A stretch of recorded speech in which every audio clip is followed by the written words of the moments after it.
Sir মোৰ smart meter বিল মানে মই মান্থলি পে' কৰি আছোঁ কেতিয়াবা 600 কেতিয়াবা 700 কেতিয়াবা যোৱা মাহত মোৰ 1100 কিমান টকা আহিছে তেতিয়াই মই আপোনাৰ এই বিলটো মই দৰখাস্ত এপ্লিকেশ্যন কৰিছোঁ SDO ছাৰলৈ। কিন্তু এই 15 দিনত মোৰ বিল আহিছে 39,085 টকা।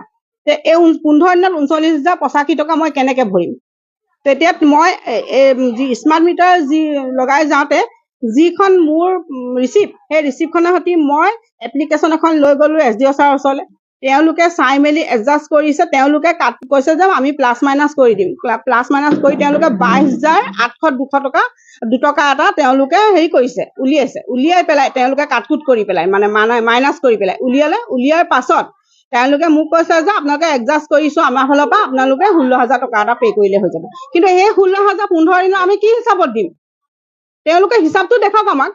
তেওঁলোকে কি হিচাপে আমাৰ 15 দিনত আমাৰ স্মাৰ্ট মিটাৰ বিলটো কেনেকৈ লৈছে, ক'ত 15,000 টকা 16,000 টকা তেওঁলোকে হেৰি কৰিছে সেইটো আমাক দেখুৱাওক। 39,000 কমি গ'ল 22,000, তাৰপাছত আহি গ'ল 16,000। এডজাষ্ট কৰিব কৈছে এইটো কথা। তেতিয়া শুদ্ধ কোনটো হ'ব? মই সেই বস্তুটো কনফিউজ হৈ আছো যে শুদ্ধ কোনটো হ'ব। তেওঁলোকে খুব বেছি 1100, মই মানি লৈছো 1,100 টকা 1,000 টকা এটা তেনেকে আহিছে। মানে তেতিয়াহ'লে যদি 15 দিনত 1,100 কিমান টকা আহিছে তেতিয়া 2 মাহত আপোনাৰ 2,400 টকা হ'ব, 1,200 টকা ওচৰা-ওচৰি আহিছে। তেতিয়া 1 মাহত 2,400 টকা হ'ল। মই মানি লৈছো 15 দিনত যদি এইটো আহে তেতিয়া 1 মাহত 2,400 টকা 1 মাহত 2,400 টকা বিলো নুঠে কাৰণ সাধাৰণ মানুহৰ ঘৰত এটা ফ্ৰিজ বা ইনভাৰ্টাৰ বা মটৰ থাকে সেইটো আমি আগৰ পৰাও চলাই আছো, জানো কেনেকে বিল আহে আৰু মোৰ পুৰা ৰেকৰ্ড আছে বিল মই পে' কৰা। তেতিয়াহ'লে এই 15 দিনত 39,085 টকা কেনেকে আহিলে? এইটো চৰকাৰ ৰাইজক ঠগি খোৱা বুদ্ধিয়ে হৈছে। এইটো মানে এই সাধাৰণ ৰাইজৰ মূৰত মাধমাৰ মাৰিছে।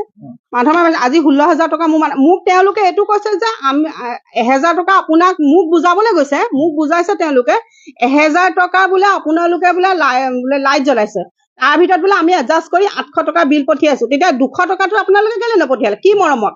মোৰ প্ৰতি কি উপকাৰ জাগিলে? নালাগে মোক, মই 1,000 টকা যদি আপোনালোকে 800 টকা বিল পঠিয়াব পাৰিছে 1,000 টকা বিল পঠিয়াওক মোক, কাৰণ মই 800 টকা দিব পাৰিলে মই 200 টকাও দিব পাৰিম। আপুনি 16,000 দিব নে নিদিয়ে? নিদো, মই কোনো পধ্যে নিদো, কাৰণ মোৰ মা হৈছে এজনী পেঞ্চনাৰ আৰু তেখেতে বেমাৰী মানুহ। তেওঁ 8-10 হাজাৰ টকা পেঞ্চন পায়, 16,000 টকাৰ তেওঁ দিব লাইটৰ বিল দিব নে তেওঁ খাব দৰৱ খাবলৈ?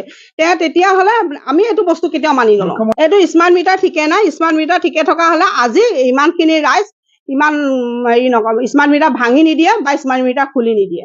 এইটো ঠিক নহয়। আমি মুখ্যমন্ত্ৰী ডাঙৰীয়াক এইটোৱে অনুৰোধ জনাইছো যাতে তেওঁ এই স্মাৰ্ট মিটাৰটো খোলাই আমাক আগৰ মিটাৰ দিয়ক।